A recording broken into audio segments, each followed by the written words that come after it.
Hi, I think we'll get started. Thanks for joining. So my name is Jim Dowling, and I'm going to give this workshop on personalized recommendations and search with retrieval and ranking architectures. And please talk in the chat. So I don't know if you have access to talk to be able to interrupt me, but if you write in the chat, I will stop immediately as soon as I see it and try and answer you as best I can. We have a bunch of people in here, so let's get cracking. So Daniel was going to get back to me, who's the organizer, but I think we'll go ahead. I have a bit of a cough. It's not unusual, so I'll try not to hurt your ears with it. If I cough, I'll try and turn to the side, but be warned. Okay, I'm going to share my screen and we'll get kicking. So thanks, Verma. You're super excited. I'm even more excited. So I have the agenda and the outline for today is that I'm going to do two parts, right? There's going to be a presentation and there's going to be some code. And I'm going to start with the presentation. So it's a 2-hour workshop and we'll have about an hour, roughly an hour, a little bit more, maybe 5-10 minutes more, where we go through the theory of retrieval and ranking architectures in particular, and real-time recommendations and personalized recommendations will be the main topic of the workshop. And then we'll go through a worked example, and everything will be in open source. So we're using the open source Hopsworks platform, and inside that we have OpenSearch, which is a vector database or an embedding store. And we have an open source model serving infrastructure called Kserve. It used to be called Kubeflow model serving, but now it's called Kserve. So everything we're doing will be based on open source, and you'll be able to reproduce this yourself. And hopefully you have questions about both the theory and the practice. So I'm just going to switch over and back to have a look at the chat every now and again. Unfortunately, I won't be able to see it all the time, but I'll take breaks periodically where I'll have a look in the chat to see if you have questions.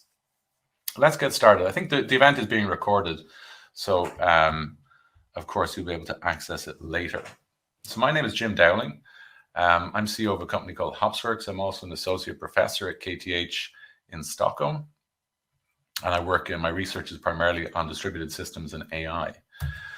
So what we're going to do today is we're going to build in the end a system, a personalized fashion recommendation system based on an open source data set called the H&M personalized fashion recommendations data set. It's available on Kaggle. The competition is there if you want to look it up. Just Google Kaggle H&M and you'll find it.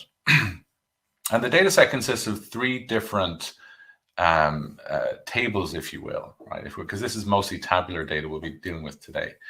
We have articles, which are items of clothing primarily that are available at H&M, and you have detailed metadata on those articles, and they're available for purchase. We have the customers, so these are the people who bought these articles, and each customer has a unique identifier. We also know some information about the customers, their age, and we have a postcode for them. And then we have what we call transactions, and the transactions are the purchases made by customers. So we have a date along with the purchase. We also know whether it's in the online store or in the physical store. And the goal of this recommendation system is to predict what articles a customer will purchase in the next period of time. Now in the competition, it was actually 7 days. So within the next 7 days, what will the customer buy? But we're going to look at 7 seconds because the world has moved on from Spotify Weekly, where you got your recommendations once per week in your mailbox or when you logged in, to the modern world, which is people using TikTok, and then your recommendations are updated every few seconds. So we're going to primarily focus on the retrieval and ranking architecture for real-time recommendations, but we will, of course, cover this batch prediction, batch recommendation architecture, which is the 7-day problem. So 7 days, you have enough time to send out an email in an email campaign so that people get offers, and then you'll see if they sell or not. Excuse me. Okay, so let's get started. We're going to talk about recommender systems. This is a 1-slide intro to recommender systems. So recommender systems are information filtering systems. The idea is that you want to personalize information coming to a user based on their historical users. So we're looking for the context of what's popular maybe right now, what's trending, what has the customer or user done in the past. And there's different paradigms for how to build recommender systems. And a lot of these are used in practice. So collaborative filtering has been very popular for a while. And the basic idea behind collaborative filtering is that you have two similar users, and maybe one user has maybe bought some item or article that a similar user might be interested in, and will recommend that item or article to that user. I'm going to use the term item rather than articles. And we're going to use the term, instead of customer, we'll use the term user primarily. But then we think about the same things in terms of the H&M data set. So collaborative filtering is where we say, okay, this user is similar to this other user, has maybe bought this item of clothing, and we'll recommend it to this other user because they're similar. Content-based filtering, which is where we have items are similar. So maybe you have a pair of pants or a dress, and it matches very well with this top. And people tend to have bought those two together. So you might recommend that other item because it's similar, and people who have bought the other item have tended to buy both items together. There are many other types of recommender systems. You can have social recommender systems, so where you look for people who are in different social groups. So maybe we have goths on H&M, and they have a particular style of clothes they like, and you identify this user, categorize this user as being a member of that particular community, and then you can sell to them based on that social grouping that you've attached the user to. And maybe it's demographic, so you're in a particular age group, maybe you're a pensioner, and we're going to sell to you based on that. Or maybe you're an iPhone owner, so we can maybe charge you a little bit more. And then finally, contextual recommendation systems. I think everyone who's used Twitter will know about things like what's trending.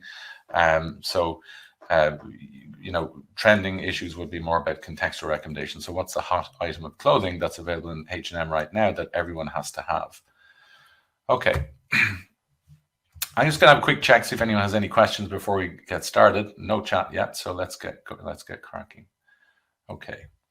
So I'm going to do a little historical background on recommender systems. So we started out with the first kind of successful consumer-based recommendation systems were what we call analytical machine learning models, or batch programs. So Facebook posts, you would use collaborative filtering that we talked about. So similar users or people who have many friends in common, you could recommend content that another user has clicked on because that user has many shared contacts with you. And this can be done in a batch manner, because when the user logs on, they'll get the recommendations. And Netflix did something similar, and they had a competition, which was quite famous quite a while ago now, maybe over a decade ago. Spotify Weekly, I mentioned already, you get your weekly recommendations for songs. And then from the data scientist perspective, if you want to learn how to build one of these batch recommendation systems, you might look at a data set like Movie Lens, which is open source. It has movies in there, and you have the score of the movies, so your review score of them. So you want to predict things like the review score based on some features related to the movie. Now, one of the disadvantages of analytical recommendation systems is, well, for every user in Spotify weekly, I have to make a recommendation for each one. Even if the user doesn't log in during that week, I'm going to create a recommendation for them. It's going to cost me compute. It's going to cost me some storage. So how do we build these analytical ML systems or batch recommendation systems? Well, you start at the top. We'll start at the top here. We have some place where we have our data. It doesn't necessarily have to be a feature store. Modern systems tend to have a feature store, but you could have a data warehouse with all your data, and then you have some feature pipelines which will read up that data. It will convert that data into features, so compute some aggregations and transformations on the data. And then you're going to have a model. So we're going to have to download the model from maybe a model registry into this batch program. It'll be embedded in the program. And then what we're going to do is we're going to basically make some predictions for each user. So for each user, we might look at a history of what they've listened to.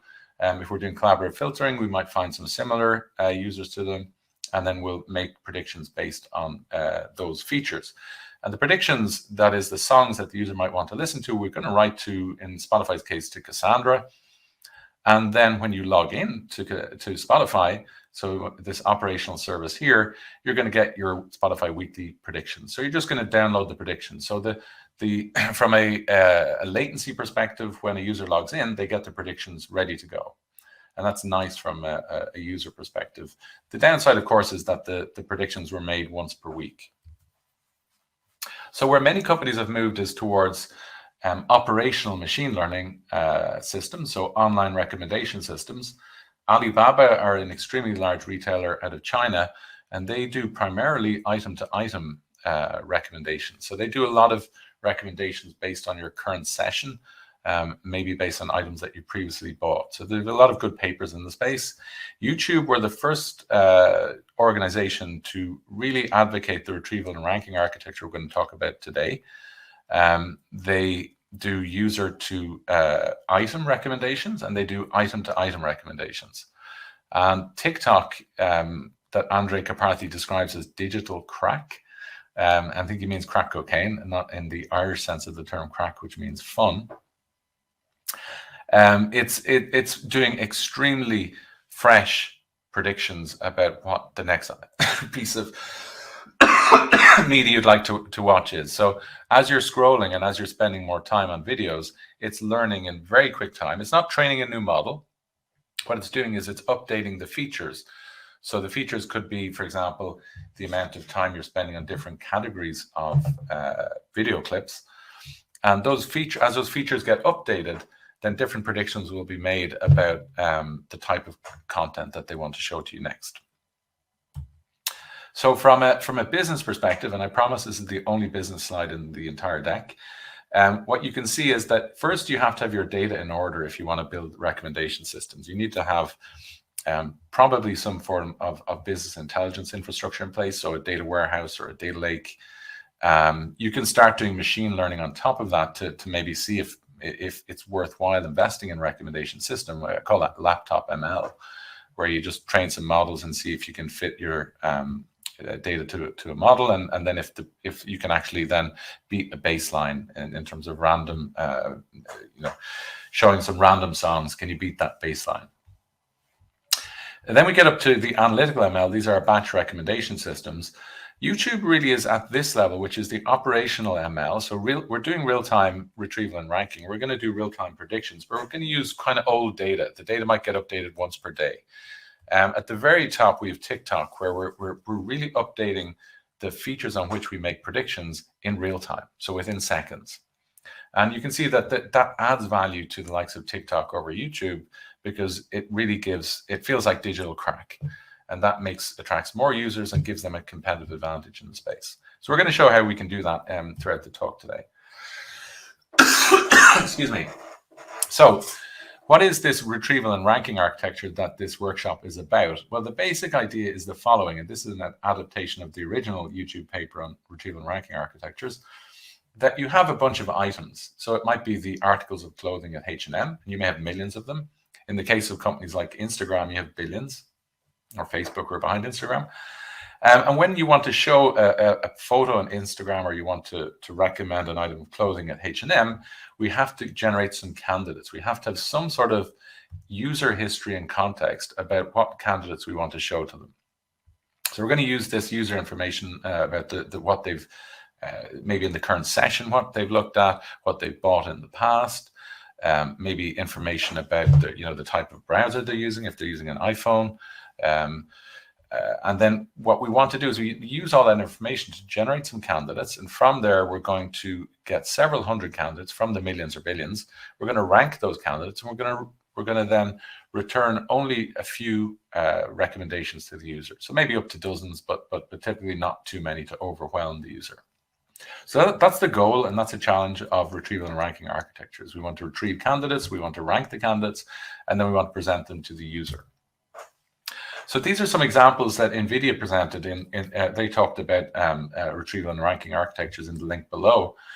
And they gave the example of personalized music discovery list. We've kind of mentioned that, but retrieval will be slightly different here. We're going to talk about nearest neighbor search in the item embedding space. I haven't discussed that yet. We'll get into it later.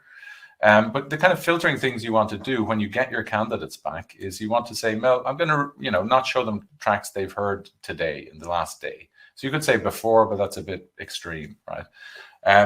When we rank them, we want to reuse maybe the distance between the closest songs to the one you just listened to that you liked because you listened to the end. And we're going to find a trade-off between, you know, this distance to other songs, how similar it is to them, and the beats per minute in the song, and we don't want to have two jarring track transitions. So it's quite a lot of sophisticated knowledge can go into building a ranking model for ranking the candidates that come back in music. In a social media feed, retrieval mightn't necessarily be using approximate nearest neighbor search. We'll talk about that later. You can do things like find candidates by walking a social graph for a user. And this could be posts or it could be their friends. And then you want to filter out things like posts that are from muted or blocked users and predict the likelihood. And then ranking the candidates, you want to predict the likelihood of interacting with a post. But you want to do things like twiddle, which is a technical term, to change the list of posts so that they're from different authors. Excuse me. When we're working with e-commerce and we want to recommend what to add to your cart, we might say, well, you know, the user has placed some items in their cart, so maybe we're not going to use collaborative filtering. Maybe we'll look up items commonly co-purchased with the cart contents this time. So we're going to recommend with item-to-item recommendation system. So that might be different from when you first log on. You might log on and you'll get different recommendations because it might be using collaborative filtering. So when we filter, we want to remove candidates that are out of stock or maybe things that you've purchased in the last month or year.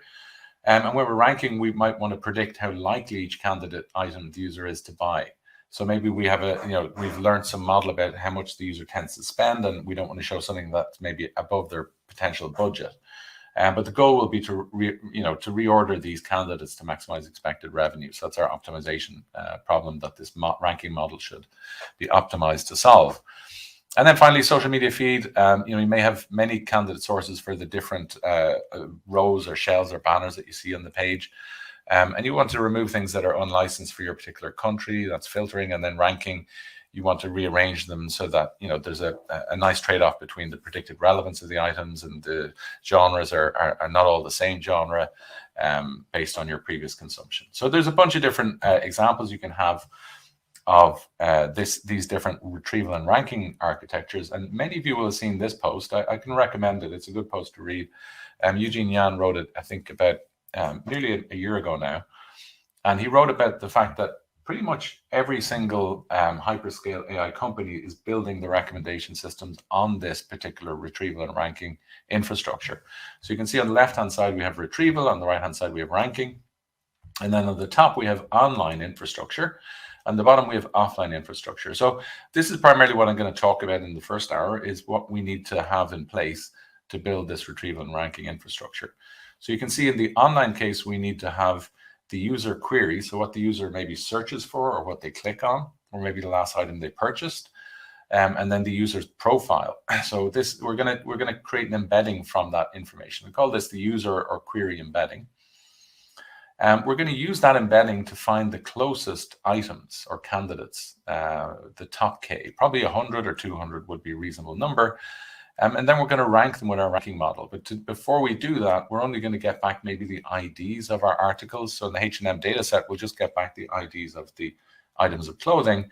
But we want to get more features, and we want to get the features for the user. So we need to add features to these items that are candidates that we retrieve from the vector database, this approximate nearest neighbor search. And we're going to rank them then when we have all of these candidates with their additional features. So that's what you do in the online case. But to get there, you need to train an embedding model. We'll look at training two models. We have to build a vector database. This is an approximate nearest neighbor index. I'll describe what that is later if you don't know what it is. We'll do that by taking all of the items in the catalog. So in the H&M case, we'll take all the articles and we'll create an embedding from each article, and we'll write it into this index, this vector database. And that's what's used, again, remember, to retrieve the closest matching candidates. And then we're going to have a feature store. We're going to have the item features, the user features, and then the purchases. And then we can train also the ranking model. So these things need to happen offline, and the other services need to be available online. I'll just see if there's any questions, and I'll jump back. No questions yet. Feel free to ask questions in the chat, and we'll move on. So this is a good read, and I'm going to go into a little bit of details on it. So this is a little bit more of a concrete version of the previous slide. So at the top, we have somebody who says, recommend me stuff. And if you read the abstract for this workshop, it said we're going to do 2-tower embedding models. So the 2-tower embedding model basically needs these 3 pieces of infrastructure. We need a feature store to provide history and context. So we need to know the history of user purchases, you know, their patterns of behavior, context, what's trending. We're going to get those from the feature store, and that will in turn get them from feature pipelines, from events happening in your platform. As users click on things, as users search for things, they'll get pushed in here, and then we'll create features and update the features that way. And if you want to do TikTok, you really need to go streaming to get streaming engines, so things like Flink and Spark Streaming, to get the freshest features. But of course, you can do this with Python or even Spark. So the feature store will give the history and context for these recommendations. We'll use similarity search. We're going to try and find items that are similar to the user's current query or their history and context, and we're going to use this vector database to do that.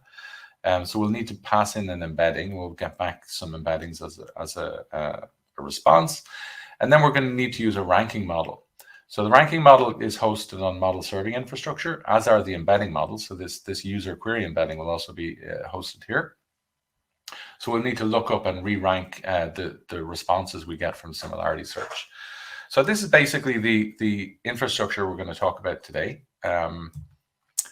And it's going to go along this line. So we're going to start, so that we talked already about retrieval, filtering, and ranking. I'm going to go through it in a little bit more detail here. So we start out with this notion of embeddings, and I will define what an embedding is in a minute, but you think of the embedding as taking the user's features, so properties of the user, what they've searched for, what they've bought, you know, what they've clicked on in this current session. And we're going to turn it into an embedding, which is basically an array of floats. So it's going to be a bunch of numbers, and you decide how long that array is, if it's a length 16 or 32 or 50 or 200. But basically this array of floats, it captures the information about the user and their query. And we're also going to use the same size array, the same embedding, to describe the items, so the articles of clothing. So we're going to have an item embedding model to try and distill all the information we have about the H&M pieces of clothing into this 16 floating point numbers. And then we're going to, of course, build this index of the items that we're going to be able to then retrieve these items based on the user input. So we're going to say, okay, what are the closest items to whatever the user has looked at recently or what they've searched for. And then, of course, we want to filter out the candidates that are returned, and we gave some examples of these already, and then finally rank. So this is the stages we're going to go through. And in the H&M case, we look at it again, we'd like to do all of this in less than 100 milliseconds. So if this is going to take too long, you're going to be in trouble. And honestly, it is what we call a fan-out infrastructure as well problem, because you can see what's happening at the left. We add the customer, you know, prior purchases or some model of them, their age, location, and we create an embedding from it. We then need to go look this up on a vector database, the 100 closest candidates. We need to then filter out some of those, and we're going to then go to the feature store to this feature store to retrieve a bunch of features for 100 different candidates. So we're going to do 100 lookups here. We can do that as a batch and do it as a single operation, but it'll still take 20 or 30 milliseconds. And then we're going to have to rank all of those 100 candidates. So we can do that with a batch request to our model, a ranking model on Kserve. So we think about it end to end. We need to do, you know, a lookup on the feature store here. We need to then generate an embedding from it here. So we're looking at 10, 20 milliseconds, another 20 milliseconds, or 10 milliseconds to retrieve the candidates, 20 milliseconds to look up the features, and then another 10 or 20 milliseconds to re-rank them. And that gives us end-to-end. You can get down to under 100 milliseconds in this case. Now, I'm not going to go through all this in detail now, but I'm just presenting what offline infrastructure we will cover later in the slides. So we're going to look at how do we take our our input data. Remember we said at the beginning we have information about the customers, we've information about the articles, and then the items that the articles that the customers bought. We call those transactions. So we need to do some feature engineering to write those out as features to the feature store. But once we have the features there, we can train our embedding models. So the user query embedding and the item embedding model, deploy those to model serving. We can take those models that are computed, and in this case, we'll take the item model and we'll write to the index in OpenSearch. And this is based on FAISS, which is Facebook similarity search. So Facebook AI, F for Facebook, AI for AI, and SS for similarity search. So that's their particular approximate nearest neighbors index that is supported currently by OpenSearch. It's pretty much the de facto. There's a couple of different indexes out there. Scan is the other one by Google, but we're going to work with FAISS. And then also, once you have your features, you can train your ranking model. And again, we can deploy it to model serving. So we'll look at that in a bit more detail. So I'm going to start at the beginning, which are embeddings, which is key to understanding the retrieval and ranking architecture. So what is an embedding? So an embedding is a mapping of a discrete or categorical variable. So you know categorical variable will be something like a string. And so if we have a string, which is your country name, the country you live in, well, there's 192 of those globally. But we can what we can do is with an embedding is we can map a discrete variable, so a country name, into a vector of continuous numbers. This is an array of floats we can see here. If we've only 192 countries, we won't need that many floating point numbers to capture all of them. It doesn't need to be a huge array. It could be a small one. You can do the same thing with images. You can see here we've got an image of hops. We've got different hops. So when you search on Bing or on Google and you find something like hops and you say, show me similar images, it'll basically use what we call similarity search. It's going to take this image and it's going to compute an embedding on the image. It's going to convert the image into this array of floating point numbers. And then similarity search is basically saying, find me the closest images in this embedding space. So in this high dimensional space. So if I have 10 floating point numbers in this space with 10 different numbers, find me the items in here that are closest to this particular image, the embedding I compute for this particular image. What embeddings do is they create a denser representation of the categories, but importantly, they maintain some of the implicit relationship between items. They're actually kind of, they're almost like magic, you can say.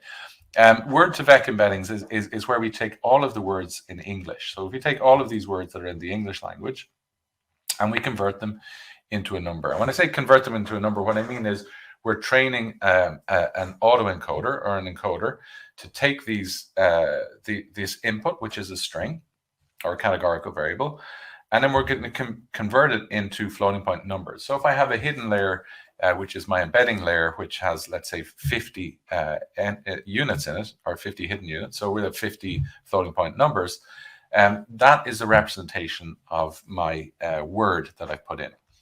So what you can do quite crazy with arithmetic of these words that we put in embedding space is that I could say, for example, Rome minus Italy, and I'll get this vector, which is the distance between them in this embedding space. And I could take this distance and apply it to London, and the answer I get would be England, the same distance, just the distance between Rome and Italy. I can apply it to London, I'll get England. Similarly, for Paris, I'll get France. And that's because the relationship between Rome and Italy, London and England, and Paris and France is that these are the capital cities and these are the countries. Similarly, if you said, what's the distance between slow and slower, and applied that vector to fast, you'll get the word faster. So this implicit relationship between the items can be maintained in embedding space, which is quite amazing. Here's another thing that's even more amazing, is that, yeah, we can do that for words, we can do it for images. What if I have two different things? I have items, which are the articles of clothing in our H&M database, and then I have the users who are querying for these items or articles. Now, the user who's querying for them, it'll have attributes such as their age and then their postcode that they live in, and then they'll have a history of maybe the most recent item that they purchased. How can I map that onto items in this embedding space, in the items embedding space? Can you do it? The answer is, of course, is yes. And that's what the two-tier embedding model does. It takes user queries, which are the features of the user and maybe the query or the most recent item that the user has purchased, and it maps them into the same embedding space that the items are in. And we'll have a look at what that means in a second.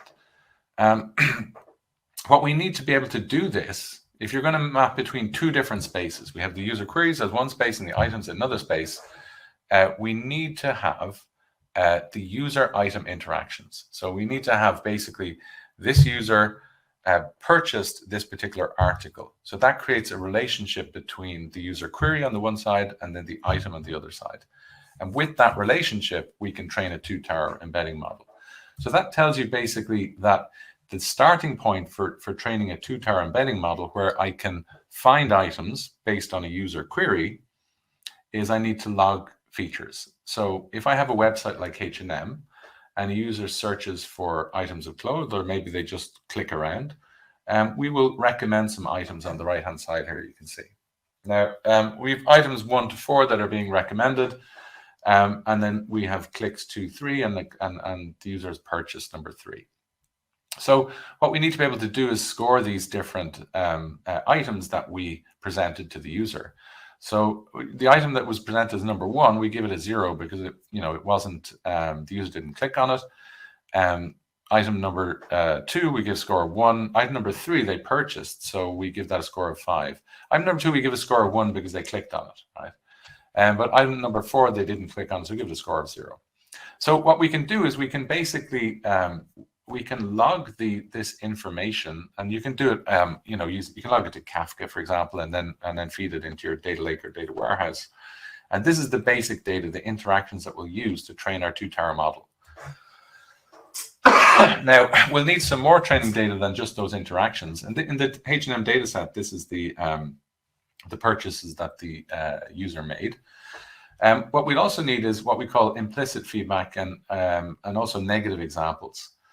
So you could augment this particular example with a lot more information. Now, in the H&M case, there's no session information as training data. That would have been great. How long has the user been on the session? What have they clicked on? Maybe compute an embedding over all of the articles the user has clicked on, or all of the searches they've made. But you can also augment this with implicit and explicit feedback. So, if the user sees a feed and selects the 5th item, well, this tells us that the other items could be ranked lower, and we saw that already. We can train our ranker model with this data. So the ranking model later on, we can train with these scores here that we've computed in our feature logging. But you can also do explicit feedback. You can actually ask a user, please rate this article or rate this item of clothing. Which is, we find users don't do this so much anymore. So implicit feedback tends to be superior to explicit feedback. You can also game explicit feedback. You can have a competitor could negatively downgrade your rating of your particular article of clothing. And then we have negative examples. So if we train a ranking model, or if we train retrieval, the two-tier embedding model, with just positive examples, they don't tend to work very well. So what you should also have are negative examples where this particular item and this user query are irrelevant. They're not close together. So when a user queries for this, please don't show this particular article. So negative examples, and we'll show that we're going to just create some in the code. So the basic idea behind an embedding model is that you have some static item features, so features related to this item or article of clothing, maybe the name of it, description, tag, location. In H&M case, we have the category of clothes it belongs to, and so on, and the price. And there will be an encoder that's trained to take all of these features and convert them into an embedding. Now we'll see that this training process will happen as part of the two-tier model.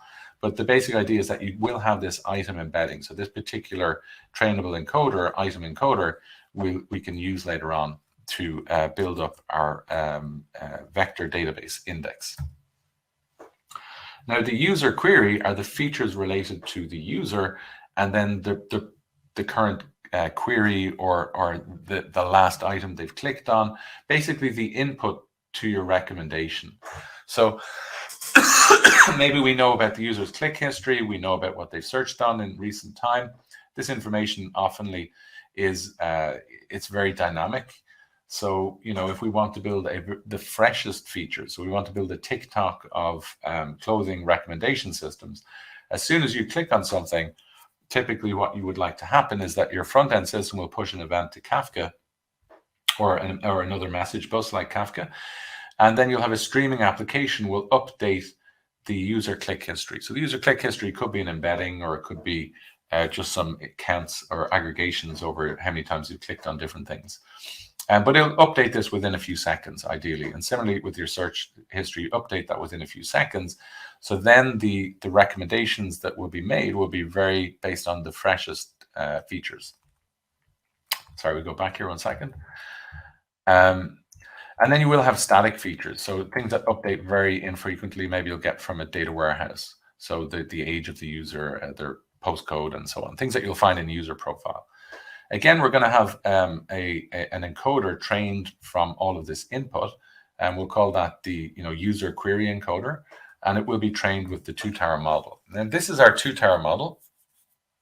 What we can see is that we have two towers. On the left, we have the user query embedding model, and on the right, we have the item embedding model. So what we're going to do is we're going to feed in the interactions between the users and the items. That means the purchases. So our purchases are these interactions, and we're going to feed those in. And every time we feed in a user query here, we know in advance what the item that they bought was. So what we can do is we can use we can find out the distance between what the embedding that was computed from the user inputs here was, and what the actual item that they bought was. Because the item will be in the embedding space somewhere here, the user query will be in embedding space here, and we want to train both of these models, the item embedding and the user embedding models, so that when an interaction happened, so when a user embedding and an item embedding pair that interacted is high, the dot product it should be close to 1. And when they didn't interact, it should be close to 0.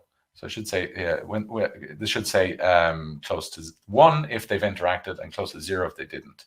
And that's what there's different loss functions you can use for this. The dot product, the sigmoid dot product is quite popular. An easy way to do, and the way we'll look at getting started with this, is that TensorFlow have a library to help you train two-tower embedding models called the TensorFlow Recommenders library, and we're going to use that in the example today. So the other thing that I mentioned earlier is that we often want negative examples. So we want examples where we say that, okay, here was the user input and here was the item that was very far away from it. So that should give us a 0.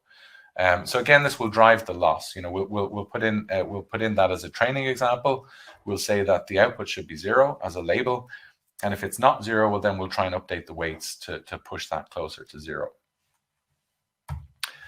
So let's have a look what happens when we've trained both of our models. We have our, and this is a really nice GIF by Google. So I'm just going to show it, and I'll talk through it in a second. You see there's steps 1, 2, and 3. The first thing you need to do is train the neural networks, which is what we talked about before with our positive examples of items users have bought, and then the negative examples. So once we train both our query tower, which is the user query embedding, and then the item embedding, and we do that with the labeled data, well, then what we do is we push all of our items into the embedding space. So we take every item, and here it's books, and or Shakespeare, or no, famous books, sorry, and it's running them through the database tower. This is our item tower, and it's pushing them into embedding space. And then finally, at inference time, you put in a new query that the user has, and what we're going to try and do is recommend an existing book. So the existing books will be the ones that we've written to embedding space. So we can see here we have Romeo and Juliet's in embedding space, Great Expectations is there, King Lear is there. And then finally, we're going to do an inference time. We're going to put in a new query, the user's query, Shakespeare tragedy. Where is that going to end up? Oh, it's closest to King Lear and Romeo and Juliet. They're the nearest neighbors. So that's basically how similarity search works with embeddings. And to do this, we're going to build this approximate nearest neighbor index. And that's what we're going to start on here. So I'll pause at this point to see if there's any questions on what we've covered in embedding so far. Excuse my cough. Access to the slides, please, Albert. Yeah, I can give you access after. I think it would be difficult to do it right now. We have a question from Zhu Han Chen. What companies typically use to store the embeddings? We're going to look at OpenSearch, which is AWS's version of Elasticsearch. It's a fork of Elasticsearch and has a plugin called KNN. There are other systems out there that are pretty popular. Off the top of my head, I can't remember. There's one called Pinecone, which is kind of a SaaS platform, and there's another one. I can't remember the name off the top of my head, but it's quite popular. And probably they'll shout at me for not remembering their name. Any particular reason for the two-tier approach? Is it due? This is from Yerzad. Is it due to data characteristics, or did it beat out other approaches based on analog or a little bit of everything? The two-tier approach is pretty much the state of the art for real-time recommendation systems. I don't think anyone is doing anything else. And I recommend reading Eugene Yan's post about it to see what his opinion was. Thanks, Michael. So Abhilash, how are item and query embedding spaces initialized? We'll look at that in a bit later, Abhilash. We'll look at code. And then Thang asks, how to best choose the best way to generate embeddings. We're going to use the TensorFlow recommenders library and just standard, very simple embeddings. But of course, the basic idea of an embedding is that it captures as much space, as much information as possible of the original input. So you can train autoencoders and then make sure that the output is as close to the input as possible to remove the decoder, and then you've got an encoder. And if the autoencoder works very well, then great. Okay, so Albert asks about do they support approximate NN or KNN? So yeah, OpenSearch supports, of course, exact matching as well as approximate. So approximate is what everyone does because it's too slow to do exact KNN. Matrix factorization, I'm not talking about. So matrix factorization is kind of an older way to do collaborative filtering, and you could do it on Spark, and there was like automated least squares as a way of training models. These are deep learning models who are trained with stochastic gradient descent.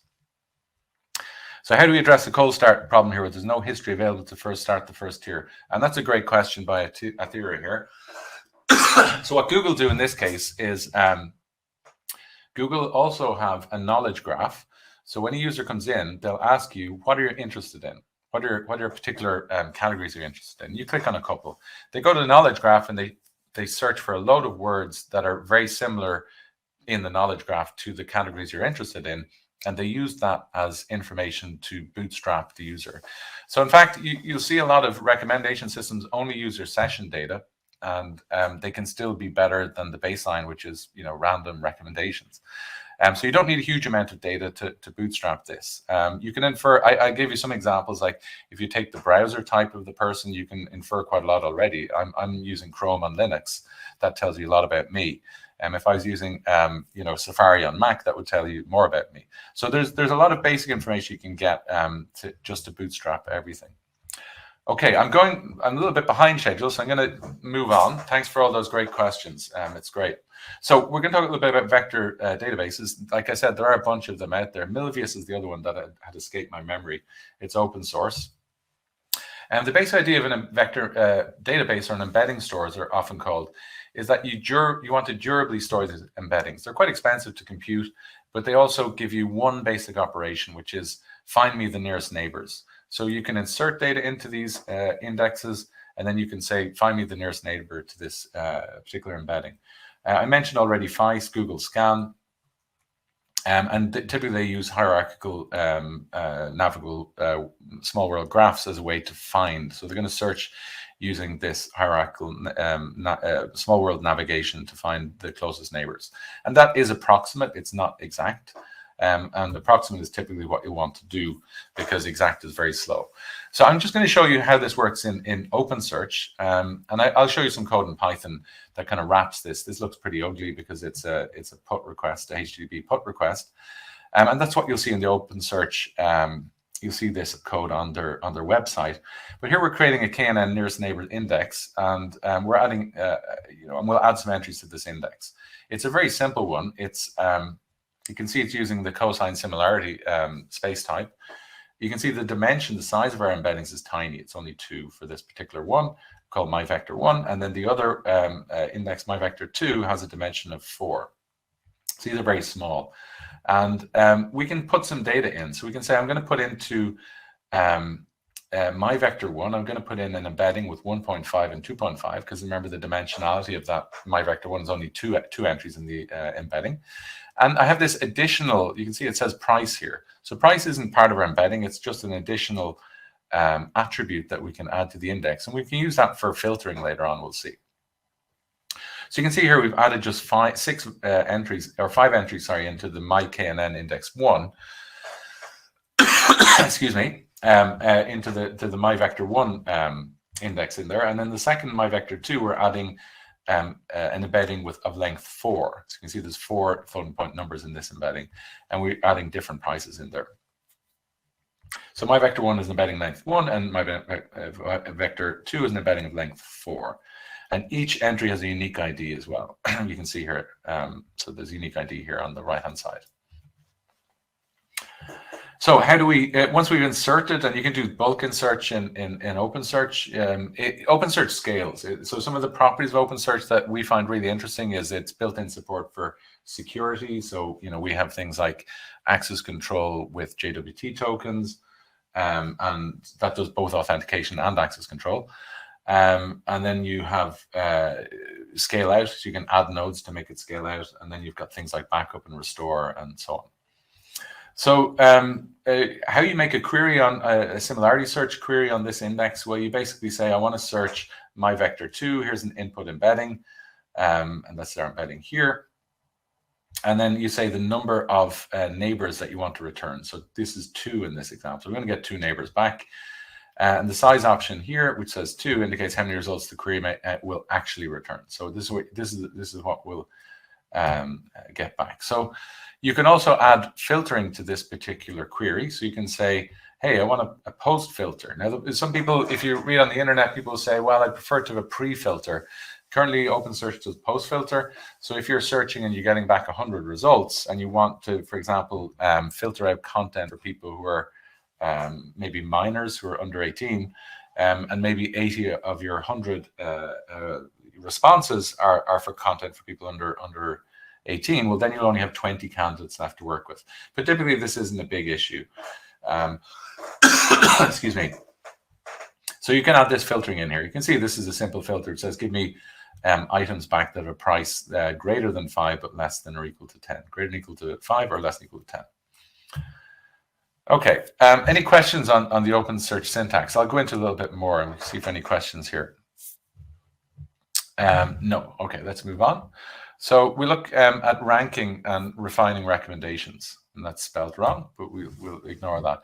So what a ranking model does is you get all of these candidates back. These are what we call the instances. And we want to output a rank list of these candidates.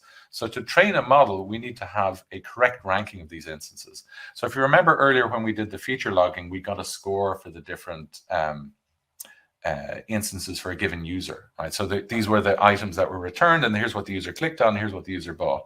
So we can use that as the ground truth for ranking of the instances out there. So each instance, the user item pair is it's got the features for the user. We can get them from the feature store. We get some training data, which are the purchases that the user made, but also the clicks potentially. And then the label will be this score, the relevance ranking. So, they bought it, that was a 5. They clicked on it, it was a 1. They didn't click on it, that was a 0. Ranking models have to be fast. So whatever model we train here, it needs to maybe we're going to have to rank 100 candidates, and we've only got a few milliseconds to do that, maybe 10 milliseconds. So, decision trees are very fast, so they're a very popular way of doing it currently. I would say they're the dominant way of doing it. So the ranking models, when we get back the candidates, we saw in OpenSearch, all we got back were the, maybe we're going to get back just the ID of the articles that we're leading. We don't have all the features related to that article, or we don't maybe have all the customer features or user features. So the ranking stage should pull in all of this information that we can. It's going to use the closest items to the user querying embedding. But maybe we need to re-rank items based on genre, diversity, depending on the problem that you have. There's different ways of re-ranking the candidates. So we're going to use the feature store to retrieve features for the articles or items and the users and the queries. Here's a reasonable link for you, building a ranking model with TF recommenders, which I can recommend. Other things that you can do in ranking as well. So if you're doing a recommendation system and you send some responses back to users, and if your articles have, for example, if they have these tags, you can see these categories they belong to. The user can click on these to refine their search. Maybe they're looking for casual or trendy or aesthetic, and this will then update the user query, which maybe will give them a better set of recommendations. So that's one nice way of doing it. And how you would implement this is then you can add these categories or tags to your set of features. And you can either use those to then compute new embeddings, or you can even have them as, well, typically you would add them to the features used to compute the user query and embedding. And some of these, tags that we add can be static attributes as well. So you might say, well, I don't want this particular type of response back, or this category of item to be returned.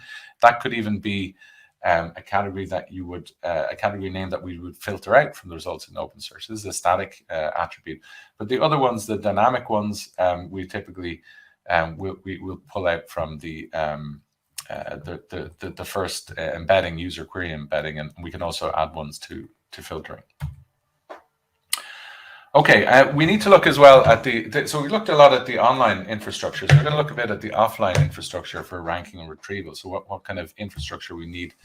We said already, and this is repeating what we looked at already, we have our raw data here. So we have the purchases. Maybe we're going to find them from Kafka because they're arriving in. We have a data warehouse with the user profiles, the item profiles.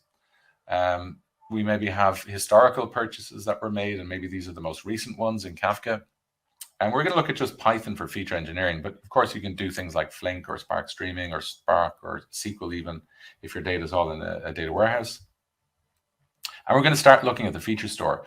So how do we get these features in there? And then once the features are in the feature store, we use them to create the training data to train our embedding models. We use those features also to build the ANN index, and we use those features also to train the ranking model. So we'll start with the feature store. So if you don't know what a feature store is, the basic idea of a feature store is that if you're an organization that have enterprise data with data engineers managing it, and you give dumps of data to data scientists who dump models over the wall to ML engineers, then probably you're not that efficient at putting models in production.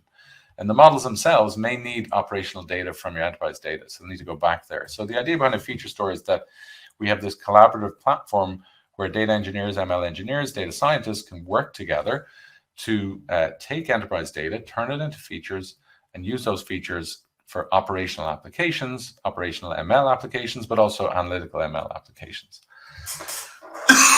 What makes a feature store a little bit different from a data warehouse or an operational database is feature freshness. So the feature store is a data platform. So, when you have a feature store in your recommendation system, you do have to care a little bit about what type of feature store it is, because remember, you're going to have probably some end-to-end latency requirements. If your feature store is not highly available, that could be a problem. If it doesn't handle the throughput that you're getting, that could be a problem. If it doesn't give you the latency you need, that could be a problem. All of these things you'll be familiar with from databases, so there's nothing new there. Feature freshness is something which is a little bit new. So does your feature store support getting very fresh features in there? And that might mean something like streaming analytics or streaming engines to stream processing to compute your features. Okay, so let's have a quick look at some of these properties just before we get into feature stores. So if your feature store is not highly available, this I know from, I've heard as an anecdote from a large e-retailer. They had an in-memory database storing their some of their user features, and then the recommendations produced on Black Friday weren't so good because it crashed. So high availability is useful. If you have increasing number of users visiting your system or increasing number of sales, maybe the feature pipelines you're working with, you start with pandas and it works great, but then you might need to switch to PySpark. You might need to, if you're doing video streaming and you're trying to compete with TikTok, you might want to consider moving from your feature engineering pipeline that maybe updates the features every hour to every 10 seconds or even 2 seconds. So going from Spark streaming to Flink can really get down your feature freshness. And then also latency. So in the Spotify case, I'll just show briefly some work we did with Spotify. They need to retrieve 250 lookups from the feature store in less than 30 milliseconds, at P99 30 milliseconds. So if they can't do that, they can't get back their recommendations to the users in time. So what a feature store basically gives you is this data management platform for your features. You have some way of computing your features and writing them to the feature store. We'll call that a feature pipeline. And then you'll be able to read from the feature store. And you read inference data, or let's call them pre-computed features, with what we call the online API. This is very low latency access to the features. And then when we want to create training data to train our embedding models and our ranking model, we use the offline API. So we can also get batch data for batch scoring if we want to as well with that API. So the frameworks that we support in Hopsworks, which is the example in open source feature store we're going to talk about later, and it is the most advanced feature store. It supports writing features in Pandas or Spark Streaming or Spark or Flink. You can even write them in your data lake, or data warehouse. So if you've got features in Snowflake or Redshift, you can compute them in SQL, and we can mount them then as external tables of features. We call those feature groups in the platform. So feature groups I just mentioned, they're the tables of features in the feature store. So the data we're looking at for the H&M use case as customer data, articles data, and transactions data. It's all tabular data. So it's going to be stored in these tables called feature groups. And we write the data into these feature groups. And we do the feature engineering before we do that. And there's different types of feature engineering. You can do aggregations and you can do transformations. Sometimes you'll always do the aggregations before the feature groups, and transformations you can do before or after. Often we'll recommend doing them after. So we'll recommend doing them here between when the users want to read the data. We can apply the transformation. So we have something called a feature view as a logical representation of features taken from the different feature groups. So there's no data stored for the feature views. They're just a grouping of features that you want to use to train a model. So here we've got a grouping of features that we use to train the ranking model. And then we have another feature view we call retrieval, which is used to train the embedding models. And we'll notice that the feature view is also used by the online API, not just by the offline API to create training, but the online API, because we'll need to retrieve some of these features, the pre-computed features, at runtime. We'll need to basically say, hey, I need customer features, I need item features, because I want to rank this particular candidate. So we use the same feature views, but we'll use the online API rather than the offline API. So for training your models, if you're using, and this example we'll cover a bit later, we're going to create training data from the feature views. We'll say, I need some customer training data, some articles, some retrieval training data, and we're going to train 3 different models. The user query embedding model in TensorFlow, the item embedding model in TensorFlow with the 2-tower model, and we'll register them with the model registry, and then we're going to create a ranking model. And that's going to be using CatBoost. So CatBoost is by Yandex. It's for categorical. When you have a lot of categorical features, it's a pretty handy model. The feature store is also used online, not just offline, to create the training data. We also want to make the pre-computed features available, so the context of the user and the history and so on, to our retrieval and ranking infrastructure. So we want to be able to say, hey, my ranking model needs these new features. Please read them at very low latency, and then return your results. So it has an online purpose. So all of these are put together, these open source components, in the Hopsworks platform. We have a feature store, we have OpenSearch as a vector database, and we have Kserve as a model serving infrastructure. So it kind of looks like this. And I'm not going to stay too long on this slide, but the basic idea is that our data will come in and features keep getting updated here. And if you want to do very fresh features, you can have feature pipelines that run frequently. If it's Python, you can schedule them to run every 10 minutes. If you need it for 10 seconds, you can have a streaming pipeline. And then periodically you'll be able to create training data from the feature store, train models, register the models, start those models serving, and then OpenSearch, this OpenSearch index, the ANN index, we're going to populate it. And then our application will be able to use this retrieval and ranking service that we build. It'll actually be just on Kserve. We're just going to make the application make calls directly on Kserve, which will manage all of the infrastructure behind it. So let's have a look at the, what happens from a user query at the back end in this retrieval and ranking service on Hopsworks. The user is going to query something, and in the case of H&M, we're just going to say the user was the previous purchase that the user made. Item they purchased was this, and here were their features at the time. So in fact, all we need is, and we can simplify this somewhat. The very simple model is just to take the current month of the user, and from that month and with that user ID, we can look up a bunch of features.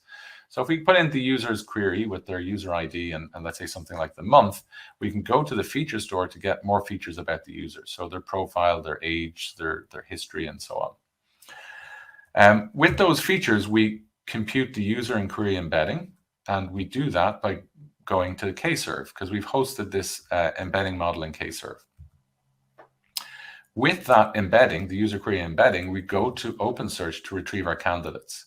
So we're going to get back our 100 candidates now, and we're going to, with each of those candidates, we're going to rank them. So what we need to do first is we need to get the features back from the feature store for those candidates before we can rank them with the ranking model. And the ranking model will be hosted in Kserve, and then we'll return the ranked results to the user query.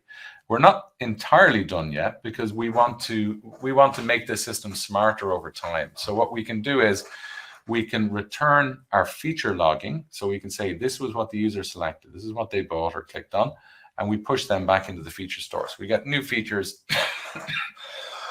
to create new training data to make our models even better, which hopefully will get us more users, which hopefully get us more training data, and so on.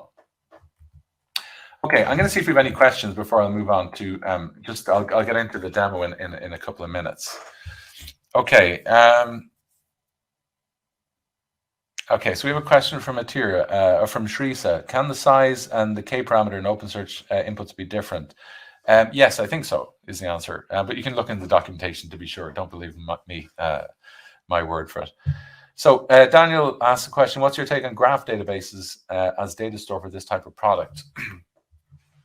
So, I mean, a graph database stores data, it stores items in a graph, and it's very efficient at finding close by items based on the graph information. So you have nodes, you have edges, and if you want to find the nodes within 2 hops of a given node, it's very efficient at doing that compared to a relational database. It's not a feature store. It's a way of storing data that can be useful if you want to use a graph embedding. So I can give you an example. So we worked on money laundering with a bank. And one of the problems with money laundering is that the rules for money laundering and a rule-based money laundering identification system are that, if the amount of money transferred is over $100, if it's to this country, if the user has this history. So these rules are static. And the way money launderers get around it is that they create graphs of payments. So they'll have maybe children, they'll give them some money to send some money on their phone to a node who'll collect it. So they're going to smurf the money to this kind of dandelion who collects money, who then passes it up to another hub, and you get this graph of money flows. So the existing systems don't find that. So the graph database helps a lot here, because if we store a graph of these money transfers, we can compute graph embeddings efficiently over it. So we can basically say, okay, show me within a period of time, maybe 1 week, all of the transfers of money within the graph of this particular user. And we can convert that into an embedding. So that's what we did in that example. If you Google graph embeddings, Hopsworks, NVIDIA, and Swedbank, you'll find some information on that. But in general, it's just good for creating embeddings. I don't think it's useful in the general case for retrieval and ranking infrastructures. Question from Athira. What was some of the best measure taken to meet the time constraint in Spotify example? I'll take that one here because we actually have the example here. I'm just going to show you some of the work we did here. So Spotify Weekly, as we said before, was the way that they were doing recommendations, and they've been working on this for quite a while, ranking and retrieval. And the basic, so they're putting all the bits together themselves because they're a huge company who have lots of infrastructure. We worked with them on the feature store part specifically. So how do you retrieve these features as fast as possible? That means with high throughput and low latency. So we need to get up to 6 million lookups per second, and we need to get to minimize latency. So you have feature pipelines or batch programs that would update the feature store. I think in their case it was this is on GCP with data flow programs. So it was actually Beam programs writing to the feature store. And then you have this search engine that would look up the features and then do some ranking with them. So our particular feature store, Hopsworks, it's based on a database called RonDB. So the online feature store is based on RonDB. The inventor of it comes from MySQL. So it's actually a fork of NDB cluster, or MySQL cluster. And it has 4 interesting properties. It has high availability, high throughput, low latency. And also you can scale out. You can add more nodes to scale it out. So let's quickly, so we did some benchmarks. This is public information. There's a link in a bit. You can see there's like basically a bunch of servers. They're not that big, but we had like 6 nodes, so 6 database nodes or 8 database nodes. And we went up against Aerospike, which is a proprietary database. And for throughput, you can see that RonDB was higher in throughput than Aerospike. And we're handling, I think, 2 million requests per second here on 6 nodes. And then the latency, if you take, let's say, 8 clients in parallel, the P99 latency is still below 40 milliseconds. And, and that's for that 2 million lookups per second. So what we're trying to do here in particular was optimize the batch retrieval of features for ranking. So, you get 250 candidates back and you need to quickly get the features for all 250 candidates. So what we do is a batch primary key lookup of 250 key value pairs. And this is the kind of latency we're looking at. P75s of under 20 milliseconds and P99s of under 40 milliseconds for 6 million, for millions of concurrent lookups. So RonDB is pretty amazing at this point. This is a reference if you're interested in this benchmark to find out about it. But I'm going to get into some code because I'm sure a lot of you, like me, are more show me the money and show me the code. And I'm going to go through the example of retrieval and ranking, and you can see that there's a bunch of notebooks. And maybe I've lost half of you already because you don't like notebooks. But notebooks are a great tool for teaching, and I have a teaching background, so I'm not gonna apologize for showing you notebooks. Of course, you can productionize this as Python programs. That's no problem. So we're going to see what the steps are, and we'll start with the data. So we have these articles. These are the items of clothing at H&M, and there's customers. You've got customer IDs. You've got the age of customers, their postcode, and a couple other things. And then we've got the customers who bought things. So these are our 3 pieces of data to start with. So the first notebook we'll look at will create feature groups for these different CSV files. And then what we're going to do is create feature views for, the first one is for what we call the retrieval feature view. This is the training data, but also serving data we're going to use. And we'll train then a 2-tower model using the training data from here. So we're going to train the user query embedding model and the item embedding model, or the article embedding model. Then we're going to write all of the articles to the OpenSearch KNN index using the embedding model that we trained here earlier. And again, this is all Python. And then we're going to create the training data set for ranking our models. And then we're going to train the ranking model. And then finally, we're going to put it all together. So we're going to deploy the models to Kserve, have some glue code together. And this will basically be deploying, we're going to deploy something called a transformer. We're going to deploy 2 models. We're going to deploy the user query model, and we're going to deploy the ranking model to Kserve. We don't need to deploy the item or article model.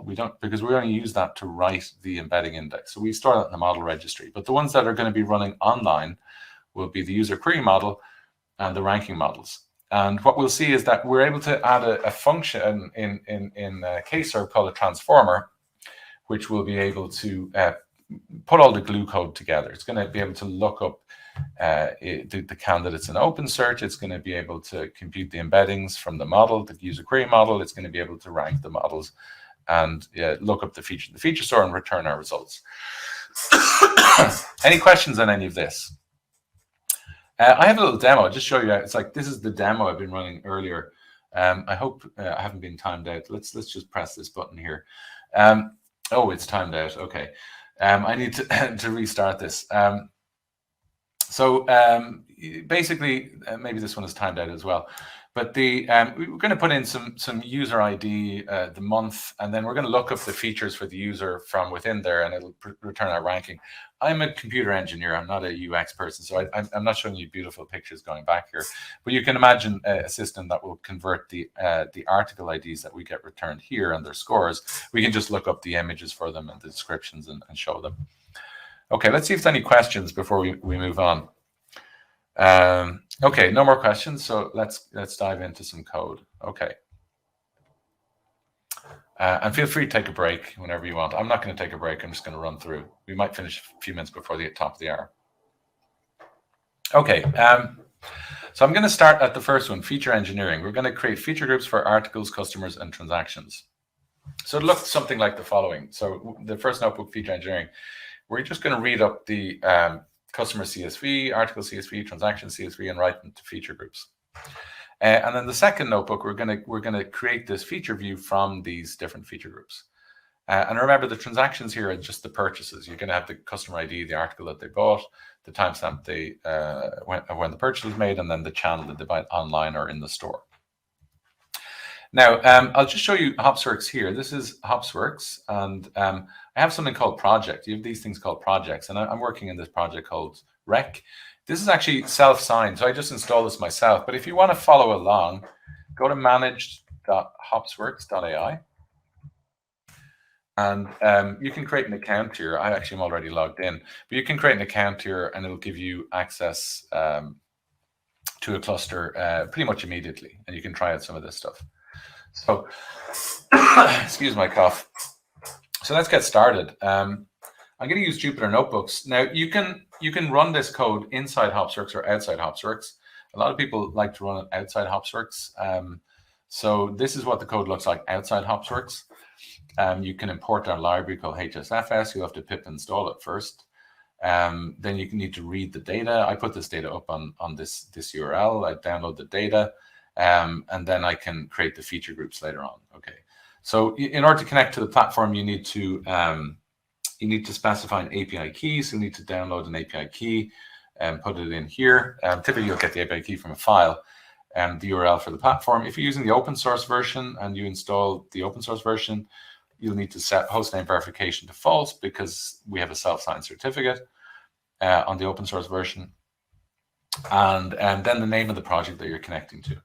So it's a little bit easier if we do this in our platform, in our Jupyter Notebook, because when we connect to the platform, we don't need to specify the API key and so on. So I'm going to run through our notebooks mostly in the platform, just so you get started. Okay, so let's get started. We have this thing called a project. I'm in this project called Rec.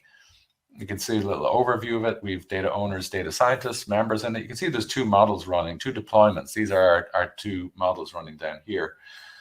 We have feature groups, we have feature views, we have storage connectors. I'm not going to go through storage connectors, but if your data was in Snowflake or BigQuery or Delta Lake or somewhere like that, you can connect up to them and pull in features from those.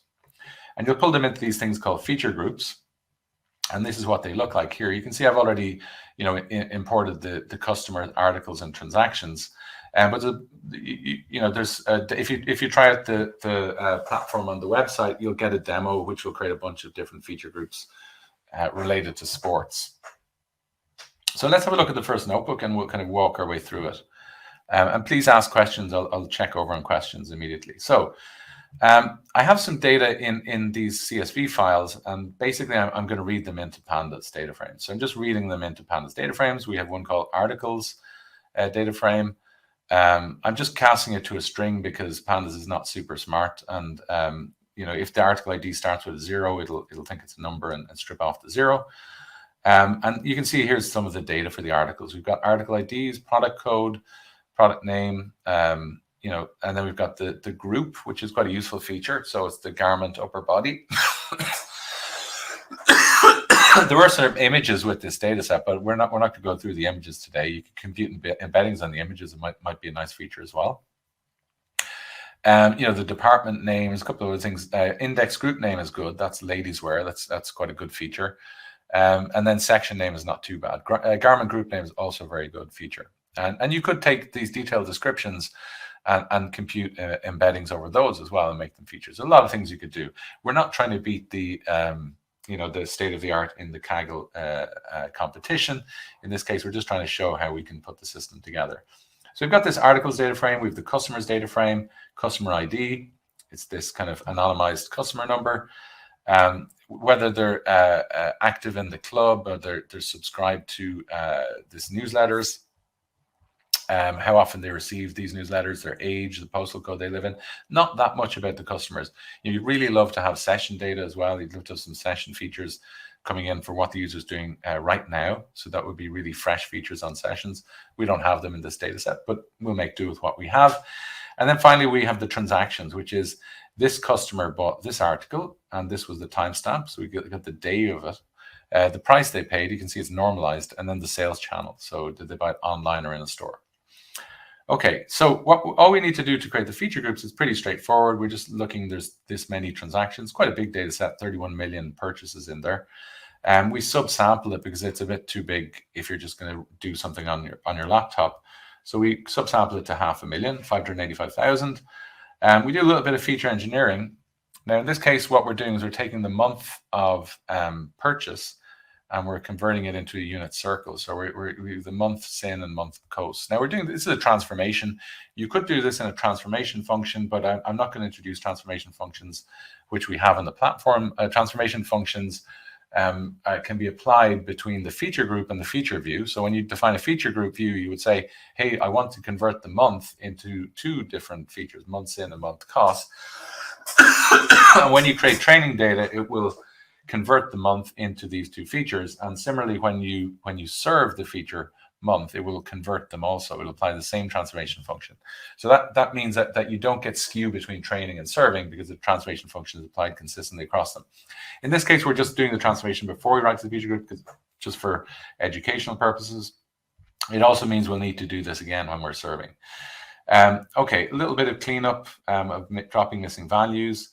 And then writing feature groups is really trivial. You just connect to the feature store, import the library, and then create a feature group.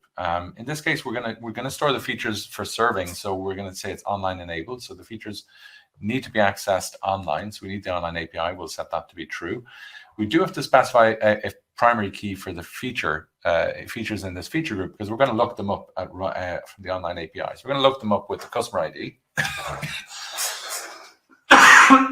Excuse me.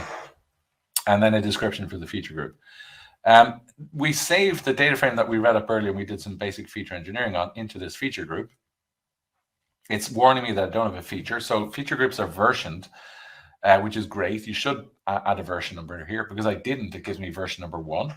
And you can see it's giving me the same warning here again for the transactions feature group. So I wrote these ones already. I've done these notebooks, and we can see what the output is, that we got these 3 different feature groups. And you can see this one actually has 2 versions in it.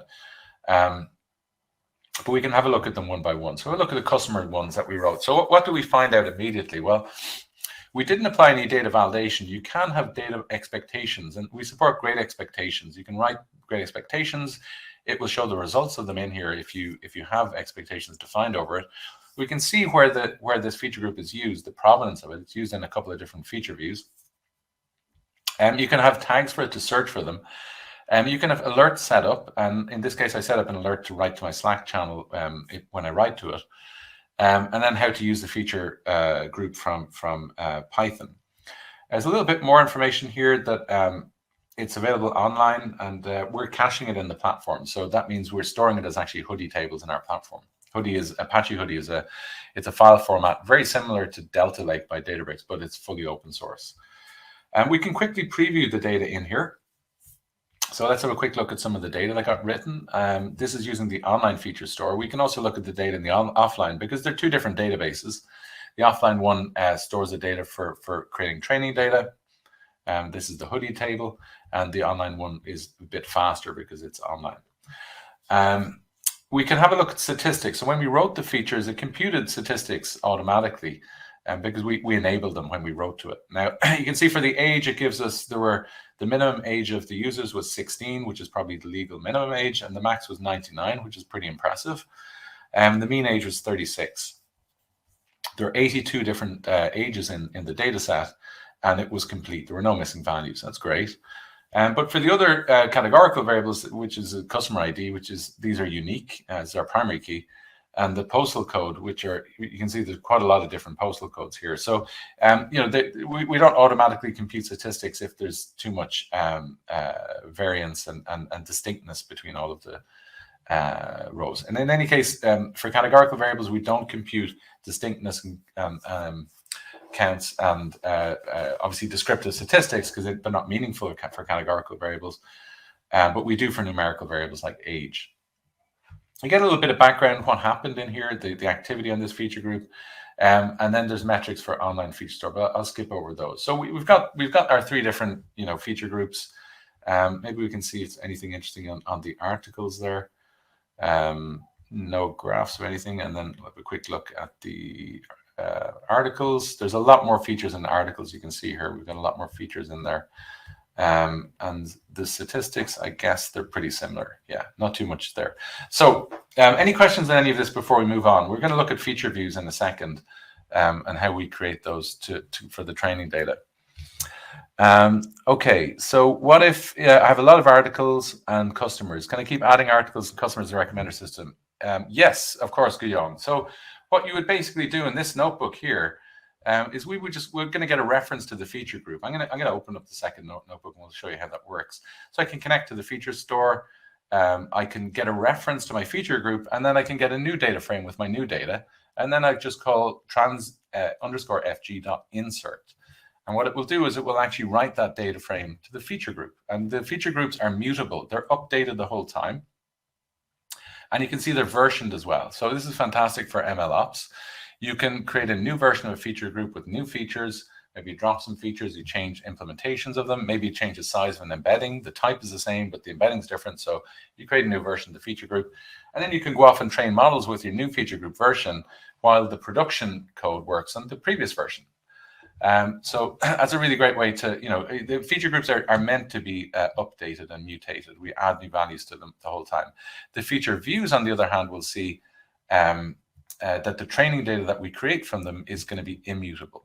So there's another question here. Can we get these notebooks? The notebooks are not like, I don't think they're actually publicly available right now, but they will be if you wait 2 weeks. I apologize for that, Michael. We're going to do a new release very soon, and they will be available. There's a few thumbs up there. So I'm going to ask you for a little bit of patience on this, but I promise you they will be publicly available within a couple of weeks. Okay, so let's go back and we're going to talk about feature views. So remember, if we look back at our slides here, the feature views, we have a retrieval one. I don't know if it's called that, actually. Let's go back and see. It's articles FV and retrieval. Yeah, and we've customers FV. So the retrieval one is the one I think I created in this notebook. And basically what it's doing is it's pulling features from the transactions, from the customers, and from the articles and putting them together. These are going to be the features that we're going to use to train a model with. So let's have a look at how we do that. So the idea of a feature store is that we can take features from different feature groups, put them together, and reuse them to train different models, many different models. So the way we do that in Hopsworks is really nice. If you're a Python programmer, it's nice. If you look at other feature stores, they ask you to write horrible SQL. But in our case, we have this nice DSL. You can basically say from the transaction feature group, I want these features. And I'm going to join them with the age feature from the customers feature group. Now here I'm saying explicitly, I would like to join them together on customer ID. So I'm going to take all the transactions for this customer ID and I'm going to add the age to it for all these transactions. Okay.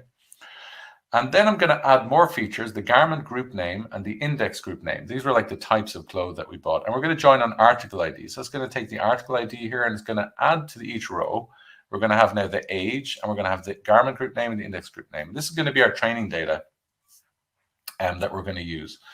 So what we do is we use this query, and with the query object, you can do things like debug it. You can print out the query string that was used. You can get it as a data frame. the data back, and then just inspect the data. So when you're happy with it, you can basically just create a feature view with the name of your feature view in this query object, and then you've now created a feature group, and you can click on the link to have a look at it. You can see again it gives us version 1 because I didn't specify a version, but these things are versioned, and it's best practice to put in a version number in there. So with the feature view object, remember it has offline and online APIs. With offline, you can say, give me some batch data, just head, so we can see what the data looks like in here. So we can see here, this is our training data. We've got customer ID, article ID. We've got month, cosine, month sign, age, and garment name, and index group name. When we train, we don't need these. These are primary keys, article ID and customer ID. There's no there's no information in them that we can use to train a model with. So what we can do is we can create some training data, and that will strip off the primary keys. So this will create our training data set. So what we do with a feature view object is we say just create train data set, and this is going to actually write it to a file system, and it's going to write out as CSV files. And we want to split it into training and validation data sets automatically. And you can also use an API to say, give me back training and test. There's another API which is train test split, which will give you back 4 data frames. It'll give you back your training data, your training features, your test features, and then your training labels and your test labels, which is another nice API if you just want to work with everything in memory. Sometimes you want to write out training data to disk because you're going to maybe have another pipeline for training. And then you just have this is a particular pipeline for creating training data sets.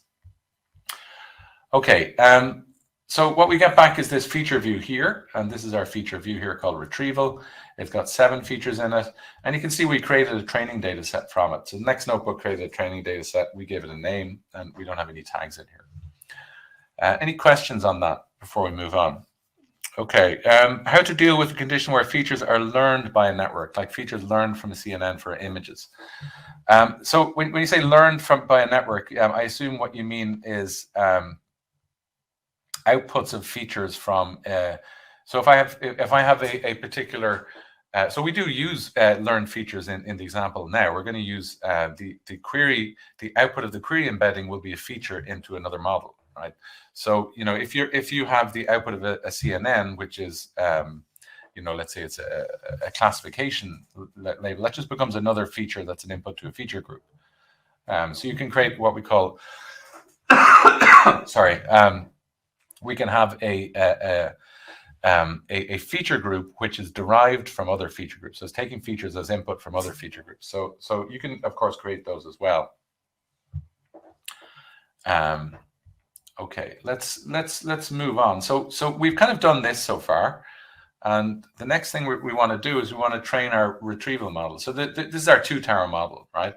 We want to get out of this. We're going to get the user query embedding model, and we're going to get the item embedding model. And we're going to put them in the model registry. So let's have a look at that notebook. It's 2B because we went to 2A. So that's this one here. And this one's a bit bigger. So it's going to take a little bit more time to go through. What we do is we get our training data set that we trained already. And we get a data frame, a pandas data frame for training, and a pandas data frame for validation from the data. So we're just using APIs of the feature store to get that data back. It is actually CSV files. You could read it up as CSV files into pandas if you wanted to as well. And we note already that pandas is not super good at these user IDs because it thinks they're ints, and we convert them to strings so that we don't lose any information on them. And we can see it's warning us to say, well, it's only going to give you version 1 because you didn't ask for a particular version of your trained data set, but that's okay. Now, we're going to train this 2-tower model with a subset of features. What we're going to use is for the query embedding, we're going to use the customer ID, the age, and the month. And the month we're going to have this transformation function that turns it into months in and month cos. So we're converting it into unit circle because December is very close to January, so we want that to be captured by the feature, not have them far apart. And for the candidate embedding or the item embedding model, we have the article ID and also the garment group name and its index group name. So we're telling the groups they belong to. Because the article name itself is unique, so there's not going to be much information in there. So For our query features, we have the customer ID, age, and then the month, sign, and cosign.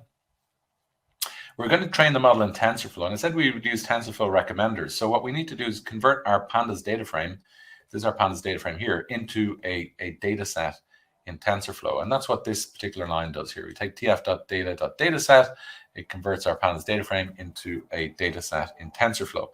And it will, for a good measure, we'll just shuffle our training data as well, and cache our validation data set in TensorFlow dataset.